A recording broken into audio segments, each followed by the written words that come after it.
Right side உட்காந்துருந்த அம்மா சொல்கிறாங்க, வேண்டாம் வேண்டாம் நீ வந்துரு, ரொம்ப கஷ்டப்படாத, அவங்க ரொம்ப பண்ணுறாங்க அப்படிங்கிறாங்க. லெஃப்ட் சைடு உட்காந்துருந்த பொண்ணு சொல்லுது, வந்துட்டா எல்லாம் சரியாயிருமா? கல்யாணம்னா வாழ்க்கையில் ஒரு தடவை தான் நடக்கணும், ஓயாமல் நடக்குதுன்னா அது நல்லா இருக்காது. இன்னொருத்தவங்க கல்யாணம் பண்ணி போனால் அவங்க என்னை குத்தி குத்தி பேசுனாங்கன்னா என்ன பண்ணுறதுன்னு கேட்குறாங்க.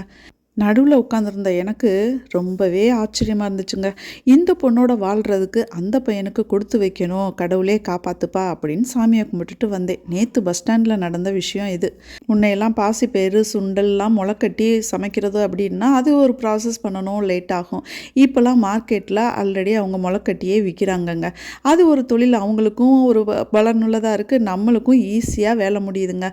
அது மாதிரி பார்த்துட்டா எங்கே பார்த்தாலும் நான் வாங்கிட்டு வந்துடுவேன். அந்த சுண்டலில் போட்டு குழம்பு வச்சாதாங்க ரொம்ப ஏதோ திருப்தியாக நம்ம ஹெல்த்தியாக சாப்பிட்ட மாதிரி இருக்குது. ஏதோ ஒரு சின்ன திருப்தி தான். இன்றைக்கி சுண்டல் குழம்பு வச்சு முட்டைக்கோஸ் கேரட் போட்டு பொரியல் பண்ணி முட்டை அவிச்சு ரசம் சாதம் எல்லாம் ரெடிங்க.